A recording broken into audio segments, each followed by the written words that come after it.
یوم عرفہ کا روزہ رکھنا، اس کے بارے میں نبی کریم صلی اللہ علیہ وسلم نے یہ فضیلت بیان فرمائی ہے کہ جو شخص یوم عرفہ کا روزہ رکھے اس کو اس کے 1 سال پہلے کے اور 1 سال بعد کے اللہ تعالیٰ گناہ معاف فرما دیتا ہے۔ تو اتنی بڑی فضیلت اس عرفے کے دن کے روزے میں ہے۔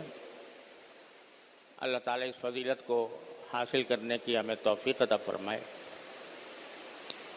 یہاں یہ وضاحت بھی کر دوں کہ بعض لوگ یہ سمجھتے ہیں کہ عرفہ کا دن ہمارے لحاظ سے بھی وہ دن ہوگا جس میں حجاج عرفات میں وقوف کرتے ہیں۔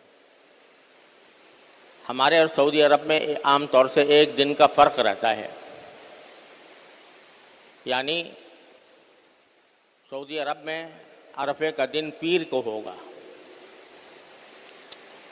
اور ہمارے لحاظ سے منگل کو ہوگا۔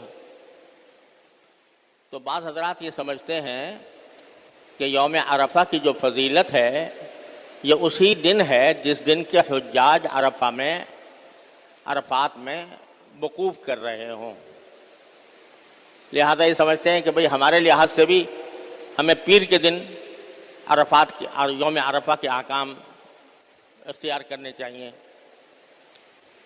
اور کہتے ہیں کہ چونکہ عرفے کی فضیلت اسی وجہ سے ہے کہ اس دن حجاج عرفات میں وقوف کر کے حج کا سب سے بڑا رکن ادا کرتے ہیں، لہذا چونکہ وہ پیر کے دن کر رہے ہیں لہذا ہمیں پیر کے دن کو سمجھنا چاہیے کہ ہمارا یوم عرفہ بھی وہی ہے۔ لیکن یہ بات صحیح نہیں ہے۔ جو چاند کے اختلاف سے جو دنوں میں اختلاف ہوتا ہے دنیا میں، کہ بعض اوقات 1 دن کا فرق پڑ جاتا ہے، تو اس میں شریعت کا اصول یہ ہے کہ ہر جگہ اس کے اپنے افق کا اعتبار ہوتا ہے۔ ہمارے افق کے لحاظ سے جس دن 9 تاریخ ہوگی اس دن عرفہ کا دن ہوگا ہمارے لحاظ سے، اگرچہ سعودی عرب میں 1 دن پہلے ہو گیا ہو۔ شب قدر کا بھی ایسا ہی معاملہ ہے کہ شب قدر میں بھی عام طور سے ہمارے اور سعودی عرب میں 1 دن کا فرق ہوتا ہے، تو بعض لوگ یہ سمجھتے ہیں کہ بھئی جس دن وہاں شب قدر ہو رہی ہے اسی دن ہمارے ہاں بھی ہوگی۔ یہ بات غلط ہے۔ ہمارے ہاں کی شب قدر اسی دن ہوگی جو ہمارے لحاظ سے طاق رات ہوگی آخری عشرہ رمضان کی۔ تو اس لیے ہمارے لحاظ سے یوم عرفہ کے جو احکام ہیں وہ منگل سے شروع ہوں گے، نہ کہ پیر سے۔ ایک بات تو یہ ہے۔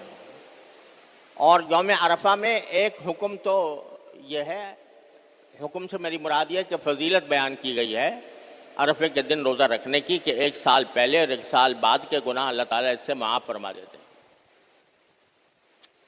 لیکن یہ بھی سمجھ لینا چاہیے کہ جن جن اعمال کے بارے میں احادیث میں یہ آیا ہے کہ اس سے پچھلے گناہ معاف ہو جاتے ہیں، اس سے مراد کبیرہ گناہ نہیں ہے اور حقوق العباد نہیں ہے، بلکہ جو چھوٹے چھوٹے گناہ ہم سے صادر ہوتے رہتے ہیں، اللہ بچائے، تو وہ مراد ہیں کہ وہ معاف ہو جاتے ہیں۔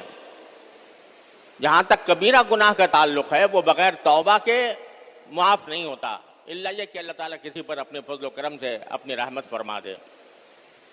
اسی طرح حقوق العباد جو ہیں بندوں کے حقوق، وہ بھی محض روزہ رکھ لینے سے معاف نہیں ہوں گے جب تک کہ صاحب حق کو اس کا حق نہ پہنچایا جائے یا اس سے معافی نہ مانگی جائے۔